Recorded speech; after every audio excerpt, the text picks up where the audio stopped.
பாரதி நிகழ்ச்சியோடு தொடர்ந்தும் இணைந்து கொண்டிருக்கின்றோம். பாரதி நிகழ்ச்சியில் அடுத்த பகுதியான மகளிர்கே பகுதியோடாக இணைந்து கொள்ளப் போகின்றோம்.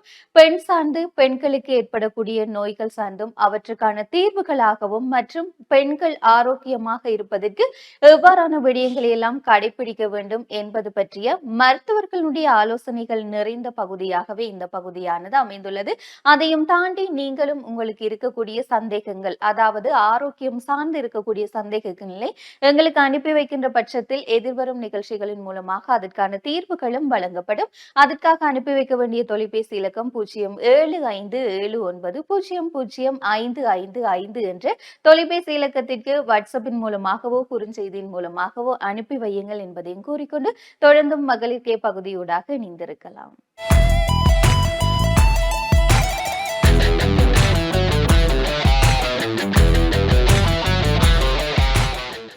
அனைவருக்கும் வணக்கம்.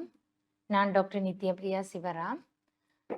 இன்றைய நிகழ்ச்சியில் கர்ப்ப காலத்தில் பெண்களுக்குரிய அறிவுரைகள், கர்ப்ப காலத்துக்குரிய அதாவது ஆன்டினேட்டல் கேர், அதற்குரிய பரிகாரங்கள், எப்படி பராமரிப்பு முறைகள் பற்றி பார்க்க உள்ளோம்.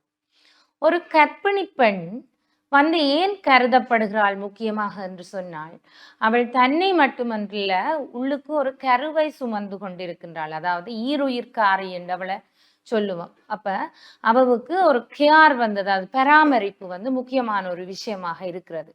அதாவது ஆன்டினேட்டல் கேர், ஆன்டி என்றால் முன், ஆன்டினேட்டல் என்றால் பிறப்புக்கு முன்னரான ஒரு பராமரிப்பு முறைகளை பற்றி நாங்கள் கலந்துரையாட உள்ளோம். ஆன்டினேட்டல் கேர், கர்ப்பகால பராமரிப்பு என்றால் என்னன்னு சொன்னால், அந்த ஒரு கர்ப்பிணியையும் உள்ளுக்குள்ள உள்ள கருவையும் பற்றி ஒரு சிஸ்டமேட்டிக்கான ஒரு கேர் தான் ஆன்டினேட்டல் கேர், அதாவது கர்ப்பகால பராமரிப்புன்னு சொல்லுவோம்.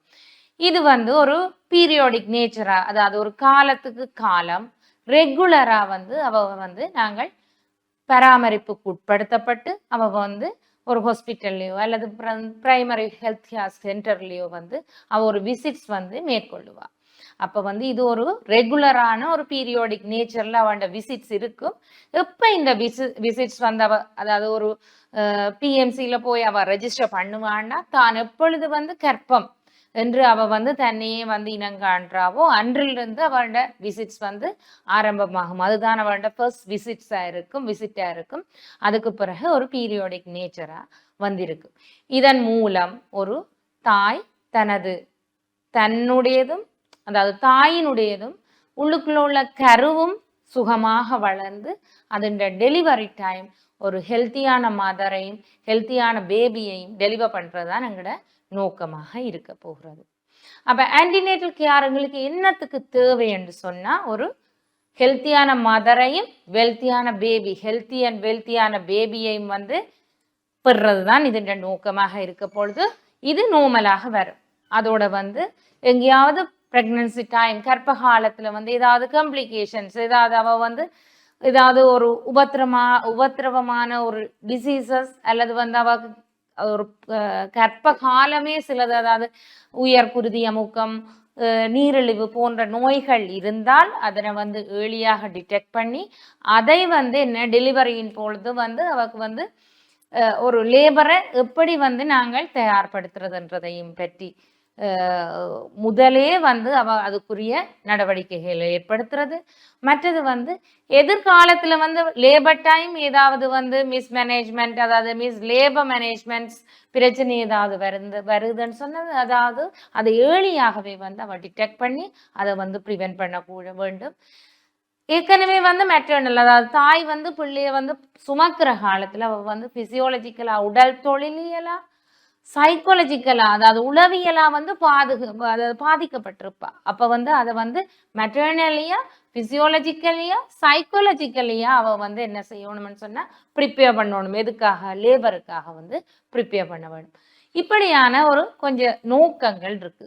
அது மட்டுமல்ல, எதிர்காலத்துல பிள்ளை பிறந்தா பிறகு அவ ஒரு பிரஸ்ட் ஃபீடிங்குக்கு அந்த தாயை தயார்படுத்தணும். அப்ப அந்த கர்ப்ப காலத்திலேயே அவக்கு அந்த நேரங்கள்ல பிரஸ்ட் ஃபீடிங்கை பற்றி அவக்கு அறிவுரைகள் சொல்ல வேண்டும். இப்படியான கொஞ்சம் சில நோக்கங்களாக இந்த கர்ப்பகால பராமரிப்பு இருக்கின்றது. அப்ப நாங்க பார்த்தோம்னு சொன்னா கர்ப்பகால பராமரிப்புல ஆன்டினேட்டல் எஜுகேஷன், அதாவது கர்ப்ப காலத்துல ஒரு தாய்க்கு மட்டும் இல்ல அவட ஹஸ்பண்டுக்கும் வந்து சில ஒரு அறிவுரைகளை நாங்கள் சொல்ல வேண்டி இருக்கும். அதாவது என்னென்ன அறிவுரை என்று பார்ப்போம். முதலாவதாக அவ வந்து அந்த காலத்துல எடுக்கிற உணவில இருந்து ஒவ்வொரு விஷயமாக நாங்கள் அவளுக்கு எடியூகேட் பண்ண வேண்டும். அப்ப கர்ப்ப காலத்துல அந்த தாய் எடுக்க வேண்டிய உணவை பற்றி முதலாவதா பார்ப்போம். முதலே நான் சொல்லி போட்டேன், அந்த கர்ப்ப காலத்துல அந்த அம்மா வந்து ஈருயிர்காரி, அதாவது ஒன்னொரு உயிரையும் சுமந்து அவ 2 உயிராக வாழ்ந்து கொண்டிருக்கிறா. அப்ப அவக்கு வந்து என்ன உணவு வந்து குவாலிட்டியாவும் தேவை, as well as குவான்டிட்டியும் தேவைதான். ஆனா குவாலிட்டியோ குவான்டிட்டியோ போறோம், அதாவது தரமா அளவா என்று பார்க்கும் பொழுது எங்களுக்கு என்ன செய்ய வேணும், அதாவது தரம் குவாலிட்டி தான் நாங்க மெயினா வந்து கருத வேண்டும். அப்ப டயட்ரி அட்வைஸ் ஒரு தாய்க்கு கர்ப்பகாலத்து கர்ப்பிணிக்கு வந்து நாங்க கொடுக்குறோம்டா அவ நாங்க நோமலான ஆக்களை மாதிரி கருத முடியாது. அவ என்ன சோசியோ எக்கனாமிக்கல் ஸ்டேட்டஸ், அதாவது சமூக பொருளாதார வரலாறு முதல் கேட்டு என்னன்னு சொன்னா ஒரு இளத்தாய்க்கு வந்து நாங்கள் டேட்ஸ் வேண்டி கொடு, பிளம்ஸ் வேண்டி கொடு அப்படியெல்லாம் சொல்ல முடியாது. அப்ப அவனுடைய சமூக பொருளாதார வரலாற்றை கேட்டுக்கொண்டு அட்வைஸ் பண்ணலாம். அதை விட அவன் டயட்ரி ஹிஸ்டரி, அதாவது ஒரு தாய் நான்வெஜ் எடுக்கிறவா வெஜிடேரியன் அம்மாவான்றதை பொறுத்து தான் எங்களுடைய அட்வைஸ் இருக்கும் வேணும். அதை விட முக்கியமானது அவனுடைய என்ன உடல் நிறை, அதாவது உடல் நிறை இந்த அம்மாவுக்கு என்ன 11 கிலோவிலேருந்து 17 கிலோ வரைக்கும் அதிகரிக்கலாம். ஆனால் வந்து என்ன, அதாவது ஒபேஸ் அம்மாவாக இருந்தா ஒரு 11 கிலோகிராம் வரைக்கும் தான் கூட வேணும். அதி கூடிய நிற உள்ள அம்மாவா இருந்தா 11 கிலோகிராம் வரைக்கும் தான் கூடலாம். அப்ப இதுகளை கேட்டுட்டு தான் நாங்க உணவை பற்றிய அட்வைஸ் கொடுக்கணும். அப்ப முதலே சொல்லி போட்டேன், உணவு நாங்கள் எடுக்கணும்னு சொன்னா குவாலிட்டி முக்கியம். குவாலிட்டி என்னென்னத்தை வந்து டிபெண்ட் பண்ணுதுன்னா அவ எடுக்கக்கூடிய டயட் வந்து பேலன்ஸ் டயட்டா இருக்கணும். கார்போஹைட்ரேட் இருக்கணும், புரோட்டீன் இருக்கணும், லிபிட் இருக்கணும், மினரல்ஸ் இருக்கணும், விட்டமின்ஸ் இருக்கணும், நீர் இருக்கணும். அப்ப இதுகள் எல்லாம் சேர்ந்த பேலன்ஸ் டயட். அப்படி எடுக்கிறான்னு சொன்னா இந்த முதல் வந்து புரதத்தை பார்ப்போம். இந்த புரதம் எடுக்கிறான்டா ஃபர்ஸ்ட் கிளாஸ் ஆஃப் புரோட்டீன்ஸ் எடுக்கணும். அப்ப இந்த ஃபர்ஸ்ட் கிளாஸ் ஆஃப் புரோட்டீன்ஸ் என்னென்னத்துல இருக்குன்னு சொன்னா பால்ல வந்து நல்ல ஃபர்ஸ்ட் கிளாஸ் ஆஃப் புரோட்டீன். பால் வந்து ஒரு புரதம் மட்டுமல்ல, அது வந்து கொழுப்பையும் தரக்கூடியது. பால்ல இருந்ததா டேட்ரி டிரைவேட்டிவ்ஸை பார்த்தோம்னு சொன்னா பால்ல இருந்து தயிர் எடுக்கலாம், பால்ல இருந்து வெண்ணெய் எடுக்கலாம், பால்ல இருந்து நெய் எடுக்கலாம், இப்படி இருக்கின்றது.